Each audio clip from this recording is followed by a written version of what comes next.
오늘 말씀의 제목은 기도의 결과입니다. 지난주에 이어서 오늘도 기도에 관한 성경의 약속들을 함께 살펴보고자 합니다.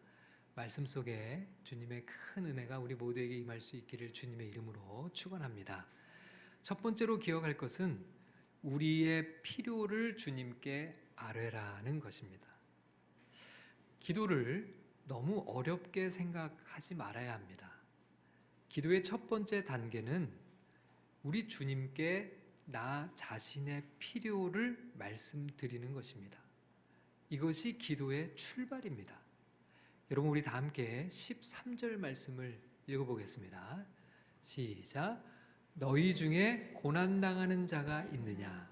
그는 기도할 것이요. 즐거워하는 자가 있느냐? 그는 찬송할지니라. 고난당하는 자가 있느냐? 그는 무엇을 하라고 하셨습니까? 기도할 것이요 그랬습니다. 기도하라는 것입니다. 그럼 고난당하는 자가 무엇을 위해서 기도할까요? 무엇을 위해서 기도해야 할까요? 고난에서 벗어나기를 기도해야겠죠. 고난당하는 사람에게 가장 큰 필요는 무엇입니까? 당연히 고난이라는 그 상황에서 벗어나는 것이 아니겠습니까? 고난의 문제를 극복하는 것보다 더 중요한 필요가 과연 어디 있을까요? 고난받는 사람은 당연히 고난이라는 이 어려운 상황에서 벗어날 필요가 있죠. 주님이 바로 그것을 가지고 기도하라는 것입니다.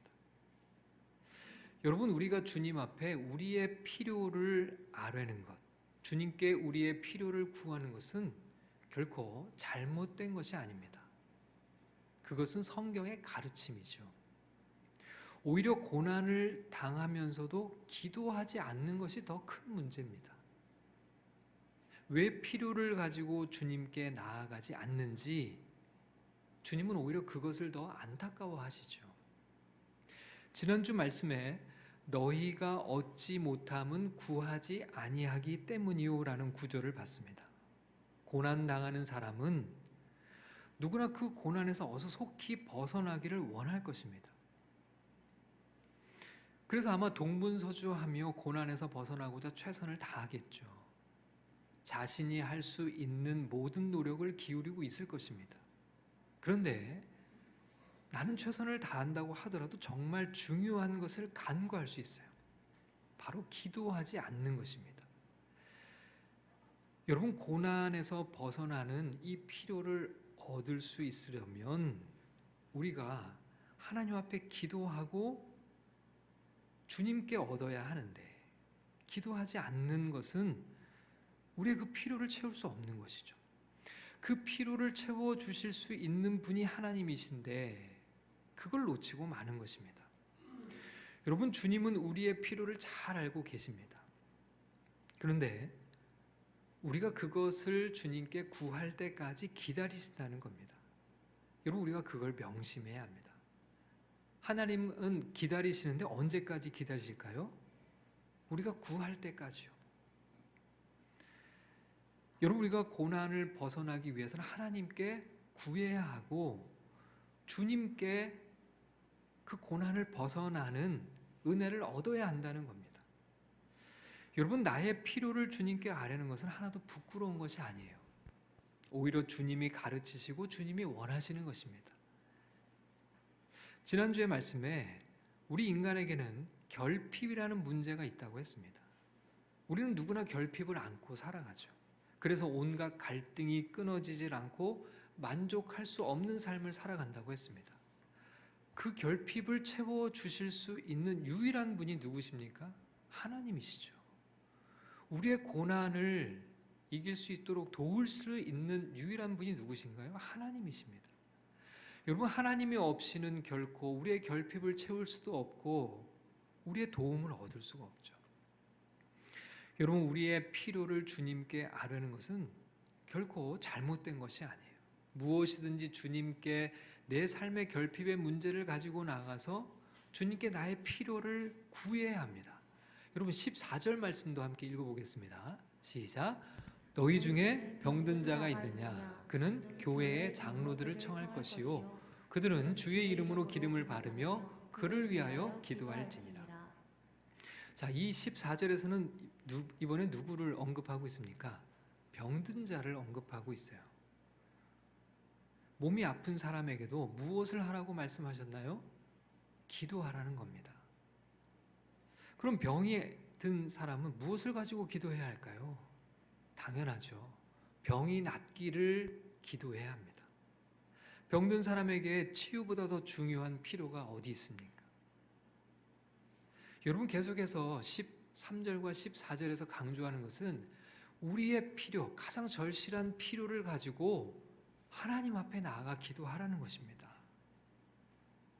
우리의 필요를 주님께 기도하라는 것은 성경의 가르침입니다. 필요가 있는데도 주님께 아뢰지 않는 것이 오히려 문제예요. 우리의 필요를 주님께 아뢰고 그 결핍의 문제를 주님 안에서 해결하고자 하는 것은 하나도 이상한 것이 아닙니다. 오히려 주님 안에서 해결하지 않고 세상에서 그것을 해결하려고만 하는 것이 더 큰 문제인 거죠. 여러분, 우리 그리스도인들 안에도요, 이렇게 우리의 필요를 하나님께 아뢰는 것을 뭔가 거리껴하는 사람들이 있어요. 너무 기복적인 것은 아닌가? 우리의 필요를 구하는 것이 기복신앙은 아닌가? 이런 생각에서 말이죠. 예전에 제 친구 목사가 서울의 아주 유명한 교회에서 부목사로 사역한 적이 있었습니다. 이름만 대면 다 아는 그렇게 전통 있고 또 영향력 있는 교회였습니다. 그런데 그 교회는 복음을 너무 강조하고 하나님의 주권을 너무 강조한 나머지 모든 것은 하나님의 뜻에 맡기는 기도만 드려야 된다고 가르쳤습니다. 예를 들면 제 친구 목사가 성도의 병문안을 가서 기도를 할 때 병을 낫게 해달라는 기도를 하면 안 되게 되어 있었어요. 금지된 기도였습니다. 왜냐하면 그 사람의 병이 나을지 안 나을지는 다 오직 하나님의 주권에 달려 있는 것이기 때문에 그냥 우리는 모든 것을 주님께 맡깁니다 라고만 기도해야지 병을 낫게 해달라고 기도하는 것은 안 된다는 겁니다. 여러분, 그게 과연 성경적일까요? 성경은 절대 그렇게 가르치지 않습니다. 병든 사람이 병이 낫기를 기도하라는 것은 주님의 가르침입니다. 오히려 그 필요를 주님께 아뢰지 않는 것이야말로 주님의 가르침에서 벗어난 것이죠. 여러분, 자신의 필요를 가지고 주님께 나아가십시오. 주님께 기도하십시오. 우리의 필요를 채워주실 수 있는 분인 바로 우리 하나님이십니다. 아니, 우리의 필요를 채워주실 수 있는 유일한 분은 바로 하나님밖에 없습니다. 여러분, 우리가 이 단순한 진리를 잊고 살아갈 때가 얼마나 많습니까? 기도는 하늘의 문을 여는 열쇠라고 했습니다. 열쇠는 이미 우리 손에 쥐어져 있어요.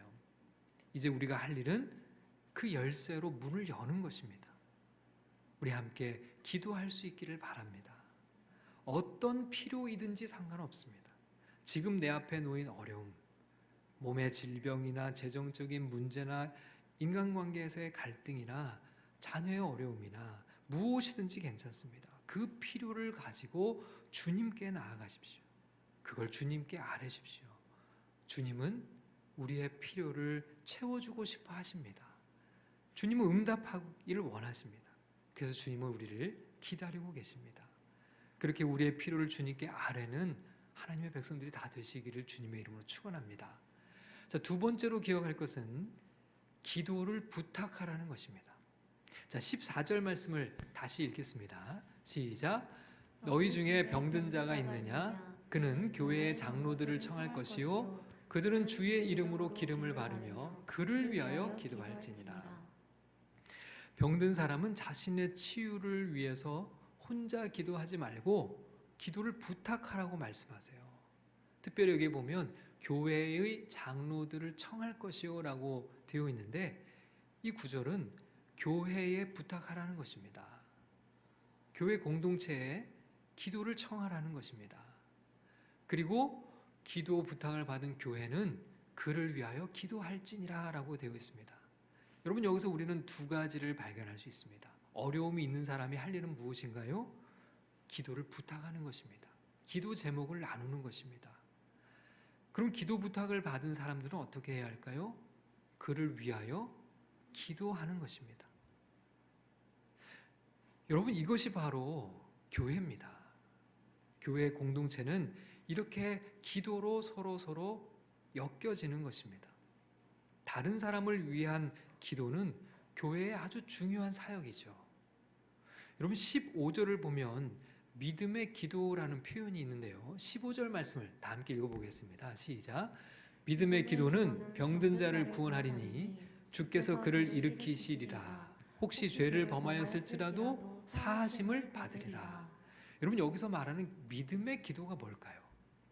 여기 보면 믿음의 기도는 병든 자를 구원하리니, 믿음의 기도는 치유의 역사가 일어난다 이렇게 말씀하는데요. 자, 여기서 말하는 믿음의 기도는 과연 뭘까요? 자, 바로 앞에 14절의 말씀에 연결을 지어서 생각해 보면 됩니다. 자, 병든 자는 교회에 기도를 부탁하라고 했죠. 그리고 교회는 그를 위하여 기도하라라고 했습니다. 자, 그 다음에 바로 이어서 15절에 이런 믿음의 기도는 병든 자를 구원한다라고 했죠. 그러니까 여기서 말하는 믿음의 기도는 무엇입니까? 교회 공동체가 함께 기도하는 기도를 말하는 거죠. 여러분, 이런 기도, 교회가 함께 기도를 하면 그런 믿음의 기도는 병든 자를 구원하는 놀라운 역사가 있다, 그렇게 말씀하는 겁니다. 여러분, 어려움이 있는 지체를 위해서 교회는 무엇을 해야 합니까? 함께 기도하는 이런 믿음의 기도를 올려드려야 됩니다. 그리고 그런 믿음의 기도를 올려드릴 때 어떻게 된다고요? 병든 자가 구원된다는 겁니다. 여기서 말하는 구원은 치유함을 받는다는 거죠. 그런데 특별히 병든 자를 구원하리니 주께서 그를 일으키시리라 라고 했습니다.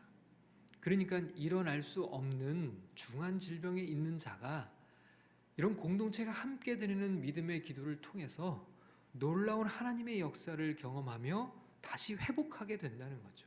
일어서게 된다는 겁니다. 여러분, 혼자 기도하는 것보다 함께 기도하는 것이 너무너무 중요합니다. 우리가 이렇게 공동체를 이루는 것은 그렇게 함께 기도하기 위해 모여 있는 겁니다. 여러분, 함께 기도할 수 없다면 공동체가 아니죠. 내 기도 제목을 나눌 수 없다면 공동체원이라고 할 수가 없습니다. 공동체는 함께 기도하는 믿음의 기도를 주님께 올려드려야 됩니다. 그래서 함께 기도하는 공동체가 중요한 것이죠. 홀로 신앙생활을 하는 것이 아니라 함께 기도하는 공동체가 그래서 중요한 것입니다. 여러분, 기도 부탁하는 것을 부끄럽게 여기지 마십시오. 그것은 마땅히 공동체가 해야 할 일입니다. 어떤 분들은 기도 제목을 잘 나누지 못하세요. 나중에 다 해결하고 나서 이야기하겠다고 얘기를 합니다. 그런 분들을 보면 참 안타까워요. 함께 기도하면 해결될 수 있는데 그것을 혼자 붙들고 있어서 믿음의 기도를 드리지 못하니까요. 믿음의 기도를 잘 모르셔서 그런 겁니다. 여러분, 기도 부탁하는 것을 어려워하지 마십시오. 그것은 우리가 누리는 특권입니다. 교회는 서로를 위해서 기도하는 공동체라는 사실을 잊지 마십시오. 여러분, 16절을 읽겠습니다. 16절 말씀입니다. 시작. 그러므로 너희 죄를 서로 고백하며 병이 낫기를 위하여 서로 기도하라. 의인의 간구는 역사하는 힘이 큼이니라. 여러분, 여기서도 병이 낫기를 어떻게 하라고요? 기도하는데 어떻게 기도해야 합니까? 서로 기도하라. 서로 기도해야 합니다. 함께 믿음의 기도를 올려드려야 됩니다. 어떤 분들은 기도하려고 하면 기도할 것이 별로 없다고 하시는 분들이 있어요. 기도하려고 눈을 감으면 몇 가지 기도하고 나면 그 다음에 더 이상 기도하기가 어렵다는 겁니다. 기도할 게 없다는 겁니다. 왜 그럴까요? 내 기도만 해서 그래요. 내 기도만 하면 기도가 짧아요. 기도할 게 별로 없습니다. 그런데 여러분, 다른 사람들을 위한 기도를 하기 시작하면요, 기도가 계속 이어집니다. 기도가 길어집니다. 기도할 게 너무 많은 것을 발견하게 됩니다. 기도 시간이 부족하다는 것을 경험하게 됩니다. 여러분, 우리는 기도 시간이 정말 부족한 사람들이 될 수 있기를 축복합니다. 그렇게 다른 이들을 위해서 한 사람 한 사람 떠올리면서 그들을 위해서 기도하시기를 바랍니다. 다른 사람을 위해 기도하는 것을 하나님은 너무 기뻐하십니다. 그런 믿음의 기도, 다른 이들을 공동체 지체들이 함께 품고 기도하는 그 믿음의 기도를 하나님이 얼마나 기뻐하시면 하나님께서 놀라운 기적의 역사를 베푸시는 것이죠. 여러분, 그렇게 다른 사람을 위해서 기도할 때 우리의 기도는 점점 넓어집니다. 많은 사람들을 품게 됩니다. 기도로 사람들과 관계를 맺게 됩니다. 여러분, 이렇게 영적으로 관계를 맺는, 기도로 관계를 맺는 관계는 절대 깨어지지 않습니다. 여러분, 우리는 공동체 안에서 어떤 기도 제목이든지 함께 기도를 부탁하고 서로를 위해서 뜨겁게 기도할 수 있는 그런 믿음의 기도를 올려드리는 공동체를 이루어갈 수 있기를 소원합니다. 우리 새로운 교회가 그런 믿음의 기도를 주님께 올려드림으로 많은 치유와 회복, 그리고 놀라운 하늘의 응답을 얻는 그런 축복의 공동체가 될 수 있기를 주님의 이름으로 축원합니다. 자, 세 번째로 기억할 것은 기도 중에 죄 용서의 은혜가 임한다는 것입니다. 여러분, 15절 말씀을 우리 다 함께 읽겠습니다. 시작. 믿음의 기도는 병든 자를 구원하리니 주께서 그를 일으키시리라. 혹시 죄를 범하였을지라도 사하심을 받으리라.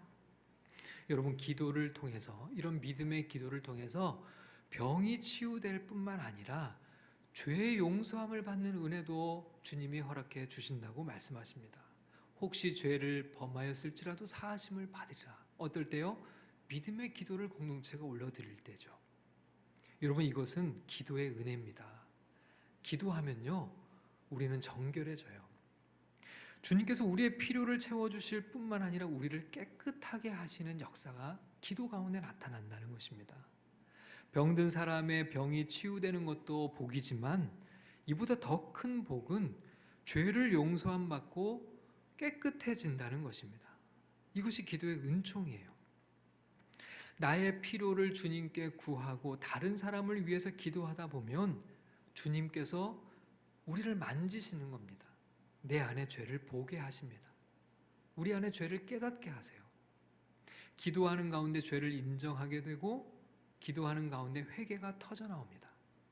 여러분, 기도하신 분들은 이런 경험들을 해보신 적이 있을 거예요. 기도를 안 할 때는 몰랐는데 기도하려고 하면 희한하게도 주님 앞에 이런 죄를 가지고서는 기도의 응답을 받을 수 없을 것 같다는 생각이 들 때가 있어요. 죄가 떠오르는 겁니다. 내가 어떤 문제를 가지고 주님 앞에 나아가 내 필요를 주님 앞에 구하는데 불현듯 마음속에 어떤 죄들이 떠오르는 겁니다. 내가 이런 죄를 해결하지 않고 하나님의 응답을 받을 수 없을 것 같다는 생각이 불현듯 드는 거예요. 그럴 때 죄를 인정하고 그 죄를 하나님 앞에 회개하며 우리의 죄 문제를 먼저 해결함을 받는 거죠. 여러분, 이것이 기도의 은혜입니다. 기도해 보신 분들은 경험해 보신 적이 있을 거예요. 기도하면 내가 다른 문제로 기도를 했는데 하나님이 먼저 내 죄를 다루시는 거죠. 나를 깨끗하고 정결하게 만드시는 겁니다. 여러분, 이것은 자연스러운 것입니다. 기도하지 않을 때는 모르는데 기도하면 늘 일어나는 일입니다. 그렇게 하나님께서는 기도 가운데 우리를 정결하게 씻으시죠. 여러분, 16절 말씀을 같이 읽어보겠습니다. 시작. 그러므로 너희 죄를 서로 고백하며 병이 낫기를 위하여 서로 기도하라. 의인의 간구는 역사하는 힘이 큼이니라. 여러분, 믿음의 기도를 드리고 나면요, 이렇게 우리의 죄를 주님이 깨끗하게 해가셔요. 죄 용서함을 얻고 나면 이제는 죄를 서로 고백하는 일들이 있습니다. 병이 낫기를 기도하는데 생각지 않게 우리의 죄를 서로 고백하는 회개의 역사들이 일어나는 거죠. 여러분, 이렇게 주님께서 우리의 죄를 먼저 다루시는 이유가 뭘까요? 우리를 이렇게 깨끗하게 씻어 주셔야 주님이 우리의 기도에 응답하실 수 있기 때문에 그래요. 죄의 문제를 두고 주님이 우리의 기도에 응답하실 수 없는 거죠.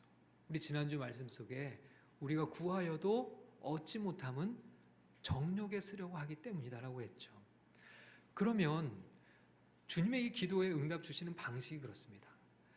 우리가 설사 정욕을 가지고 주님 앞에 나아가 기도하더라도요, 주님께서 우리의 그 정욕을 다루신다는 거예요. 우리의 죄의 문제를 바꾸신다는 겁니다. 그게 기도의 은혜입니다. 어떤 욕심이라도 주님 앞에 나가 기도하는 게 중요해요. 심지어 너무 기복적이라고 하더라도 기도 안 하는 것보다 주님 앞에 나아가 기도하는 게 훨씬 더 좋은 일인 것은 기도하는 가운데 하나님이 우리를 만지시기 때문에 그렇습니다.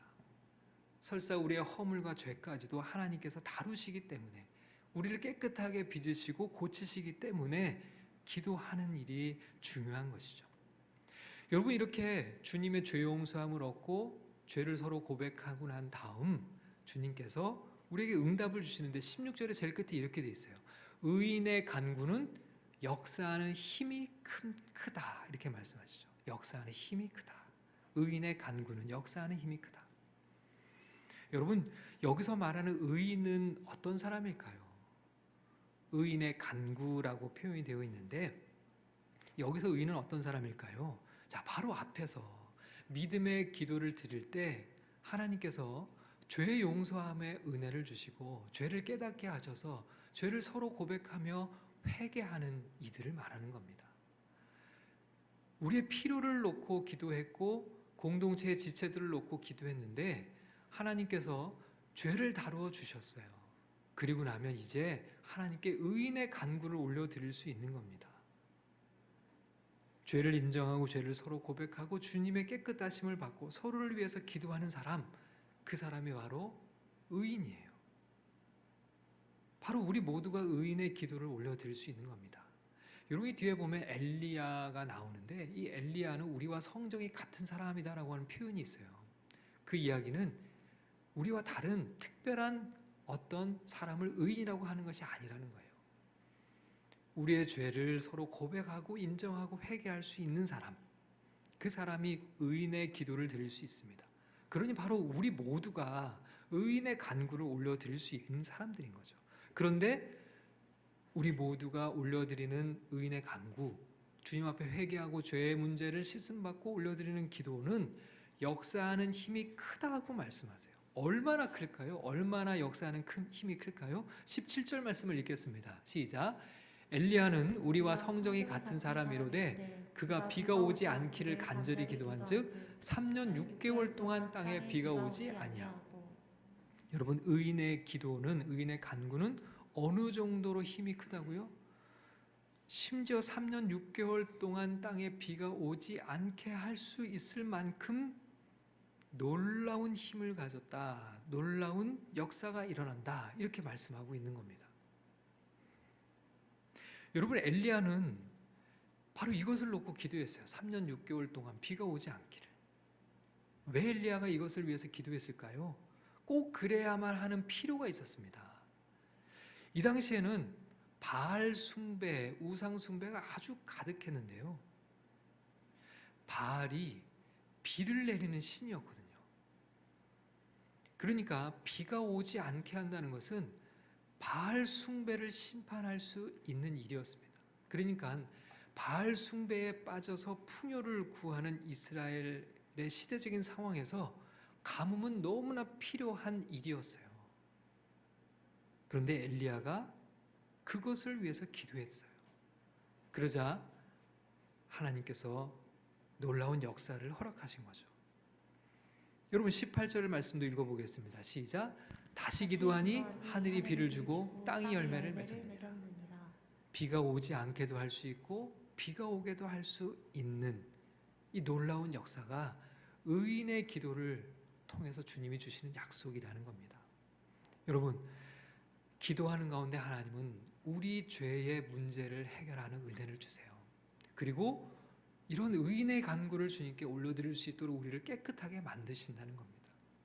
그러니 이 기도가 얼마나 놀라운 축복인지를 우리가 깨닫게 되죠. 기도를 통해서 우리의 죄 문제를 해결함을 받고 깨끗해져서 의인의 간구로 주님 앞에 쓰임 받는 그런 믿음의 삶이 다 되시기를 축복합니다. 자, 네 번째로 기억할 것은 간절히 기도하라는 것입니다. 자, 어떻게 기도하라고요? 간절히 기도하는 겁니다. 17절을 같이 읽겠습니다. 시작. 엘리야는 우리와 성정이 같은 사람이로되 그가 비가 오지 않기를 간절히 기도한즉 3년 6개월 동안 땅에 비가 오지 아니하고. 여러분, 여기서 우리가 유심히 주목해 봐야 하는 단어가 바로 간절입니다. 엘리야가 이 문제를 놓고 어떻게 기도했는지를 보여주는 표현이에요. 엘리야는 간절히 기도했습니다. 그러면 어느 정도 기도하는 것이 간절히 기도하는 걸까요?